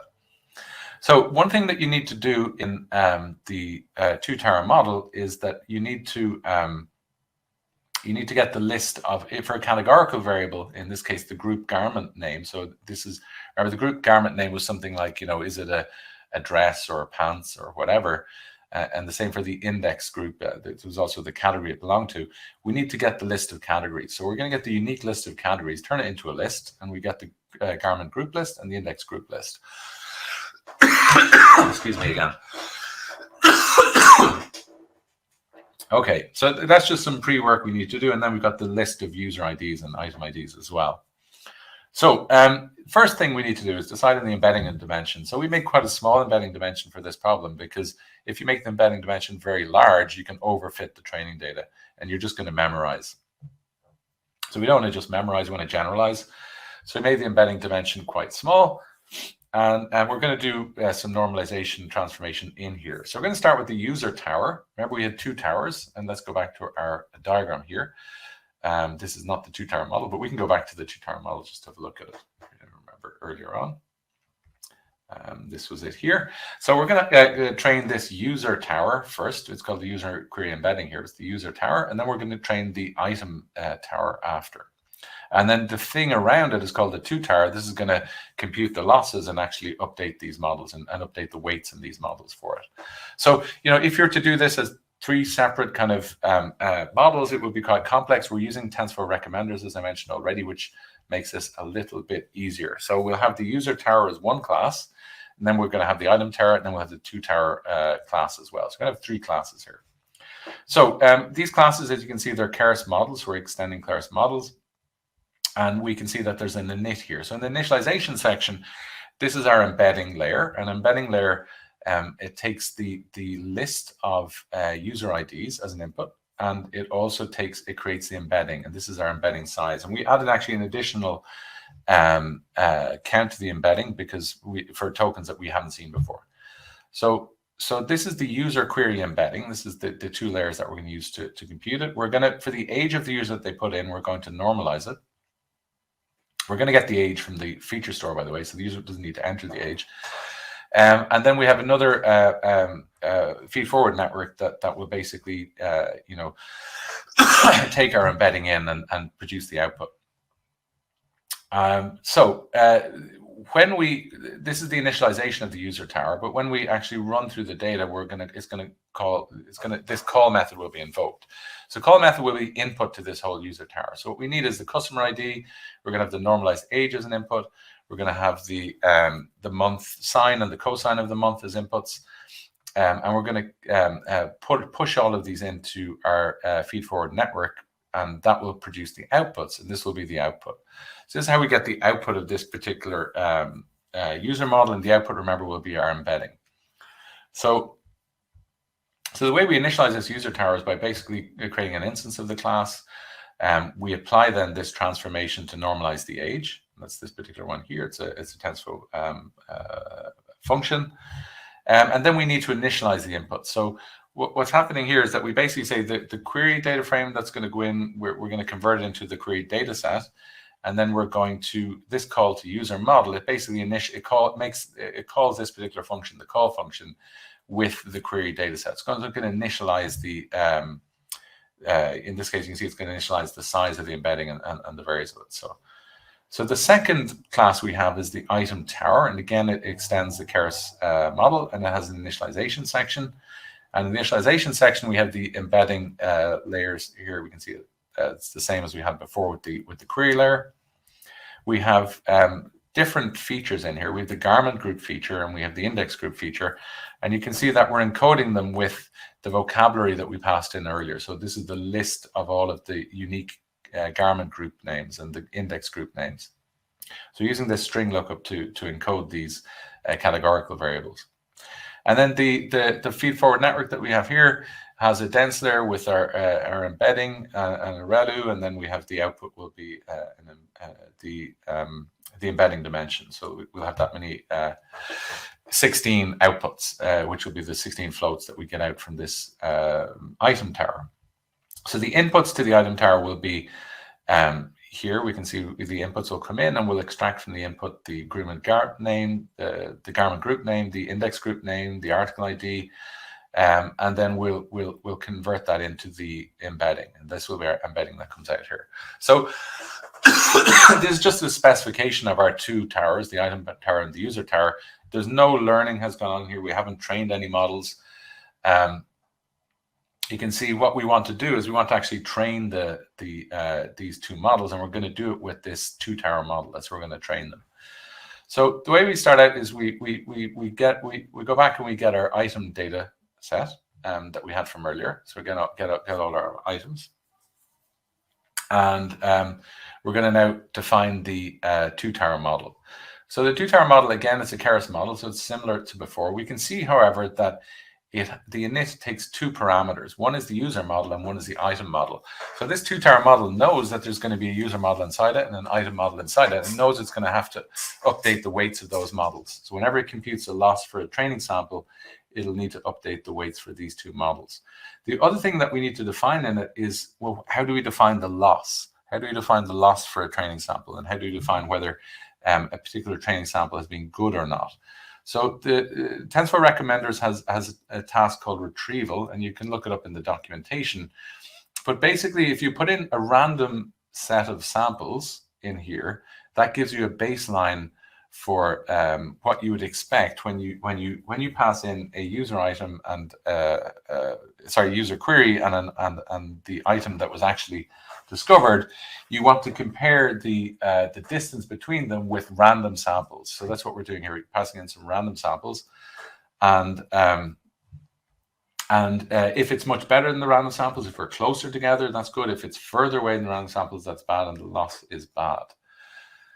So how do we train these models? We'll look at the train step first, and then the evaluation step or test step. It's using a gradient tape to record the gradients. So you can see what we do is we pass in a batch of training data. So it's going to be a batch of samples, and we run through this batch. We compute the user embeddings from the batch. We compute the item embeddings, and then we have this task that computes the loss. So it's going to basically tell us from the user embedding and the item embeddings what was the loss. Remember, the loss is relative to the baseline, which is random. So if they're closer than the random ones were, then it's good. If they're further away, then the loss is bad. We regularize the loss, and we compute the loss that we had during regularization. And the only regularization we had here was that we no, we didn't have any regularization in here, I don't think. But if you get loss from regularization, it will compute it here, and then we compute the total loss.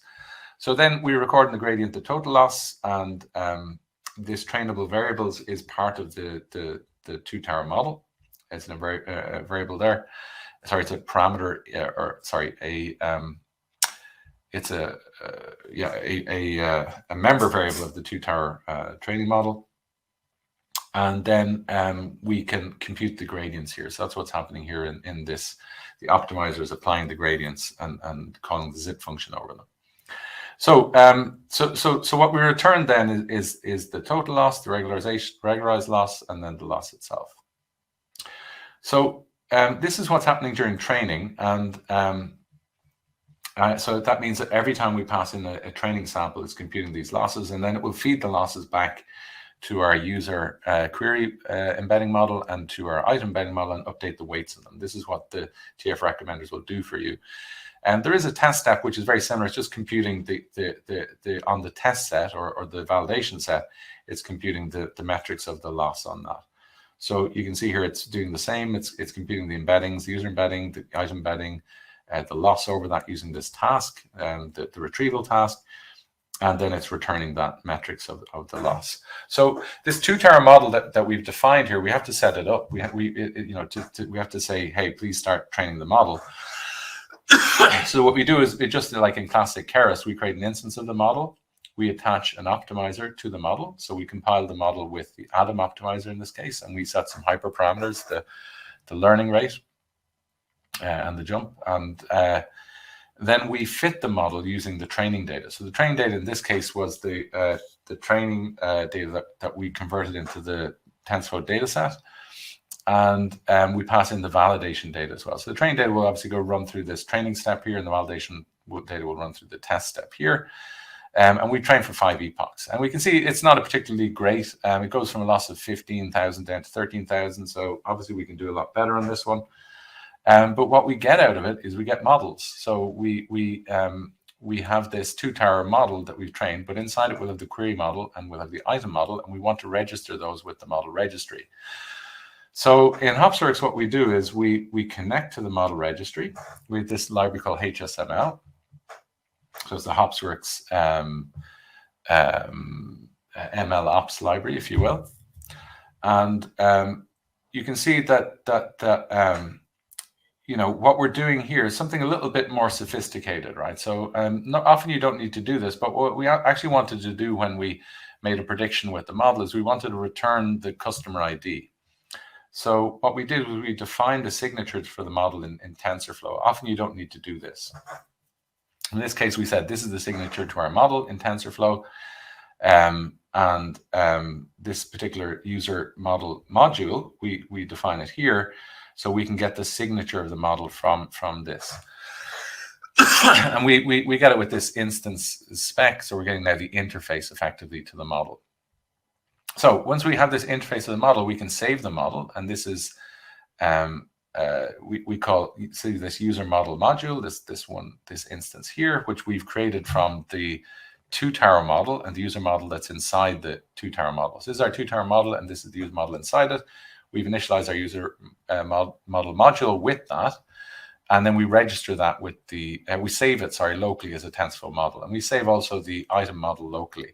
So then we save these. This is just classic TensorFlow code, nothing to do with our platform. And now we just want to register those models with the model registry in Hopsworks. So to do that, what we do is we basically we take the query data frame, because this is the input to our query model, the TensorFlow model, and we say we want a schema from this. We want to create the model schema. So remember, the schema to the model can be different to the schema to the feature view or the feature groups, and they can be slightly different. So because we saw earlier, you can do things like transform the month into 2 different features. So we need to know what is the schema for this model. So we can get it from the training data, because training data had the transformations applied. We have all of the features there, and we can take this data frame we had earlier and say this is the input schema, and the output schema in this case will be our embedding, and this is what it looks like. We the 16 elements in the array, and they're going to be 32-bit floating point numbers. So the full schema has the input, which we get from a data frame, the output that we specify here, and then we put them together, we get the full schema to the model. And we can have a look at this is what our schema looks like. And with that, we can then register our model. So we've got the schema. What we can also do when we're registering the models, this is the schema that we're registering with the model with. This is the input example. So we actually can get a query example. We can, when we deploy our model, what we like to do, this is really cool. You don't have to do it, but you can take a row from the training data and save it with the model. So when you want to test your model, there's a row ready. You can just press the button and it'll test the model for you, which is really nice. And then the name for the model and the query and the description. And then we basically save that, and it'll save it to the model registry. And we do the same for the candidate or the item model. We define the input schema, the output schema, and then we register the model. So it's not too difficult. So let's have a look at what happened when we did that. This is it here, the model registry. You can see we have our query model, the candidate model, and the ranking model. I'm gonna have to move a little bit faster so that we get done on time. And you can get a bit more information on them. Any questions here? Okay, slides and code. Yeah, coming. Yeah, code will come in a week or two. We're doing a new release of the platform, and it'll come with that. Okay, let's move on to the next notebook. So we've done 2B. So we're going to build the index. Let's go to the very top. So we have our candidate model, the embedding to compute the indexes. So this is very simple Python code. What we do is we go to the model registry, we download the model, and then we've got it in the model path, and we can read it up as a TensorFlow model. So this is our model here. And then what we want to do is we want to take all of the items and compute the embeddings for them and write them to the OpenSearch, the embedding store, or the vector database. So what we do here is we're going to get the items from the training data set that we had earlier. So we're reading that up here, and we basically get a data set in TensorFlow, so an item data set in TensorFlow from this item data frame, and then we're going to batch run this map operation through it. So the map operation is basically going to compute the embedding for every row. So every article is going to compute an embedding, and then we're going to have this set of embeddings in this this dict that is returned from the map function on our TensorFlow data set. So this has all our embeddings in here, and it also includes the article ID. So we've got the article ID and the embedding. And what we want to do then is connect to OpenSearch. So the way we do that is that this is an OpenSearch Python library called OpenSearch Py. Hopsworks knows configuration information for it, so we can just get a connection by calling hopsworks.connection. It'll get us all of the security information we need. There's a JWT token that will get downloaded transparently, the IP address to connect to OpenSearch, the project that you're listening on, and we basically get our OpenSearch client then. And with the client, we can write to the OpenSearch index. So the first thing we need to do is get an index, and by calling OpenSearch AI, which is the OpenSearch client, and we call get project index. This is an index inside our project. It's going to be private to my project in Hopsworks. This particular index name, then what I can do is I can write to it. So nobody likes writing code like this particularly much, but you kind of have to at the moment. There will be a native Python API coming soon to OpenSearch, but at the moment we're kind of stuck with writing this large dict. So in this case, what we're doing is firstly we're saying, the index that I'm creating, the index dimension will look like this. It's the size of the model layers and the output, and then the shape -1. And then we saw this earlier. It's creating a FICE index in OpenSearch, and we're saying that the embedding dimension is this here, which is 16. So we call on the OpenSearch client, we say create the index, and this was the dict that we used to create the index with, and then we get a response that it's being created. Now we need to write to the index. So what we're going to do is go through all of these embeddings that we had earlier. We're going to do a for loop through, so it's a list of these embeddings, and we're basically getting out the two values, the item ID and then the embedding, and then we call append on this list. So we're basically getting back an actions list, which will be what we're actually writing into OpenSearch. So this actions list will be, we're going to insert rows. You can see we've got a dict with the index, the name of the index, the ID, and then the actual embedding, which is called myvector1. So this bulk operation will take the client that we had, and then this list of these embeddings, and write them. And you can see it's really fast. It's doing it in sub-millisecond latency. And we just wrote 58,000 of them in less than a second, I think, or a couple of seconds. So finally, if you want to query it, you can do it. And this is just trying it out to query it. We can see what what we get back. And now we've written to the OpenSearch index. Okay, no more questions. So let's go back and look at where are we. We're getting closer to the end. We've now built our index. And what do we want to do next? Yeah, we want to, we've trained our retrieval model, or the two-tower model, with our embeddings. We've written to the index. Now we want to create the feature views ranking data set. So let's have a go at that. That's number 4. Okay, so this one is pretty straightforward. And we take the same trained data set that we had earlier, because we had all the data that we wanted to. And what we did need to do here is create negative examples, because what we want to have with our ranking data set is we want both positive and negative pairs. So we create 10 times the number of negative pairs as we had positive pairs. The training data gives us the positive pairs, because that's this user bought this particular item. The negative pairs here are just random samples. We're just taking random samples of items, and associating them with, we're replacing actually the articles with random articles. That's effectively what we're doing here. We take the positive data set and just replace them with random numbers, and these are considered our random actions. Basically what we're saying is, when we're training the ranking model, is that this random product ID and this user query don't match together, so this should have a low ranking. So we have and we set a label for the negative pairs to be 0 and the positive pairs to be 1. So we have now a training data set which has some of the labels have, some of the samples have 1 as a label and some have 0. So the positive ones are ones where it uses both the item, and negative is where we suspect they didn't, but there's no guarantee.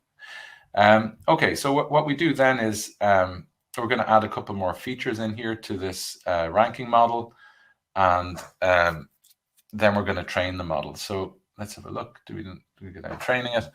We're going to exclude a couple more features. Sorry, I'm going to train it in the next notebook. This is just creating the training data. So it's a CSV file in the end. And then when we train that model, let's have a quick look. We go to the beginning. I said before it's a cat boost model. We have two data sets. We've got the ranking train data set and the validation data set. And this is more classical, like decision tree style model.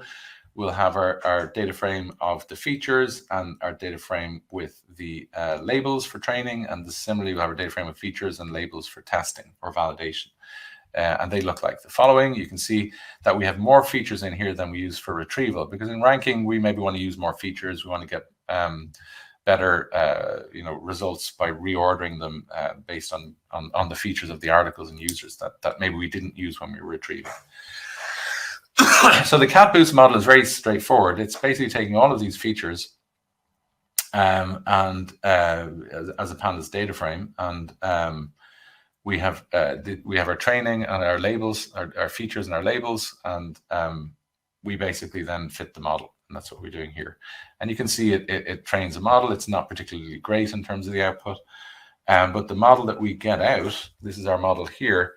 We can just see the recall and the F1 and precision scores for it, and we can compute the feature importance for it. But we're basically going to upload it to the model registry like we did before. So the ranking model, and it's the same as the TensorFlow model. This is we want the input schema and the output schema. And then if we want a sample that we can include in there, that's great as well, because we can test the model easier. And this is going to save our model then to the model registry. So let's have a look at that. We have these models in here, the three models we saw. The models are deployed, and these deployments we can see here. I said we didn't need to deploy the candidate model because we only used it to build the ANN index in OpenSearch. So the two models that we're hosting are these models here, the user query model in TensorFlow, which is going to compute the embedding for the user query, and then the cat boost model is going to compute the ranking. So in fact, what's going to happen in the next notebook is quite a lot of putting stuff together. The user query will come in, and this is my user query here. So I have this user ID and the month of, this is the particular customer and the month, and then I'm going to pass back some recommendations for articles just based on the month. But what's going to happen is the user ID will be used to look up features. So we're going to look up user features, and we're going to add them in here. And then we're going to compute the embedding. So this is step number 2. Step number 3 is we're going to actually call the other model from within this transformer in Kserve. And we're going to basically say, hey, here's the user embedding, and here's the user ID. And then I want to do stage 4. I'm going to look up candidates. And then with those candidates, I'm going to rank them all as number 5. And then I'm going to return the results to the user. So there's quite a lot happening in it, but let's quickly go. Let's not too quickly, but let's go through it. So the first thing you do at the beginning is we're going to connect again with HSML. So we're going to connect to the model registry, which also happens to connect us to model serving. What we need to do when we're deploying a cat boost model is that we need to define something called a predictor you have a predict object. So for Kserve, you have to have this predict. You implement this predict method, and we have an initialization step. So what we do is we unpickle the ranking model, and we have it available here. So when this predictor gets deployed, what it will take is the inputs in, It will extract the features and article IDs from the input, and then it will make the prediction on the features.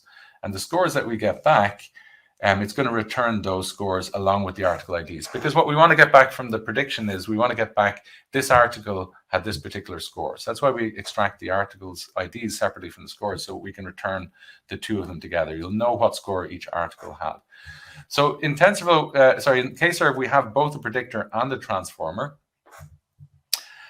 So what we can do is in this case, we're copying the transformer to your models project in our platform in the model registry, so that it gets deployed with the model. The transformer gets run before the predictor, and you can see this is the second one. So we're doing it in slightly the reverse order. This transformer in the ranking one will receive as an input as an input here. It's going to receive the customer ID and the query embedding. But to initialize it, it needs to get references to the feature store. We're going to have to return the article features and the customer features. We're also going to have to connect to OpenSearch and connect to the model registry. And download a model. So that's what we do here. We're downloading the ranking model here. Or sorry, not downloading the ranking model. We're getting the schema to it here because we need that later on. So there's a few things happening in here. What happens is that the first stage, and I'm going to jump ahead. I'm sorry, I'm jumping ahead a bit here. But in the first step, the user input comes in here, and we compute the embedding. So we get the user's age and calculate the month, sine and cosine. And we get those from the feature store. And the pre-process stage of the transformer gets run before the prediction. So then the prediction will happen based on the user features. In this case, prediction means compute the embedding for the user input, and that embedding will get returned here. And we're going to return that to the next model. The next model will actually get called, which is this one here. This is the ranking transformer. So to come back here, the input here is going to be the query embedding, and we're going to then look up the candidates. So this is what we're doing with the user embedding. We're looking up the hits. We're actually doing some filtering here. We're going to the feature store and say, remove any items that this user has bought before. So this customer has bought before. And we're doing with pure SQL on our feature store. So then what we do is we're going to iterate through all of the remaining candidates, and we're going to populate them with features. And with those features, we're going to then make the prediction on the ranking model. So the ranking model is going to receive all of the features for the customer features and the article features put together, and it's a big batch. So we have a big batch that has, here are the articles, the candidates, and we have 100 of them, and then here are the features for all those 100 models, and then we're going to get back this response here, which is the scores and the article IDs. And we're going to sort them to give the highest scores first, and then return that as ranking. There's a couple of helper methods here, like searching for candidates and so on. And then, so this is basically the entire infrastructure, and the rest of the code here is related to how do we deploy it in K-serve. So those were the transformers and predictors that we looked at. We don't need a predictor for the TensorFlow model, so that was our first model, the embedding model, but we did need one for the CatBoost model. We already covered this. This was the user query model, the transformer. And then basically all you need to call once you've defined all of those is deployment. This user deployment that we've defined earlier, we start it running, and then finally we can test it out. So let's have a quick look, because I'm out of time. I'm sorry I've rushed the last bit a little bit, but we have our models running here, and this is our query model, and we get some metrics for it. We can see, so that's the actual model. I want to look at the deployment, not the model. So we can have a look in here at the server. So this is our model running here. We can see any metrics on it, so any predictions that were made. I didn't make any recently. We can test to get some test results back, because we supplied some test data. There's a schema for it and so on. And then we have the same for our ranking model here. And you can see there's Grafana. We can get the logs in Kibana and so on. And then finally, we test it with this application here. So you can see that just to finish up, because I'm out of time, we've kind of gone through the entire process of building that retrieval and ranking architecture in Hopsworks. We used the feature store, we used OpenSearch as the vector database, and we used K-serve for model serving. So where are we going next? Well, you really want to build a data for AI flywheel here. We touched on this a few times, that capture the user clicks and logs, feature logging on your website to give you more training data, to give you better models, to give you more users and more training data and better models.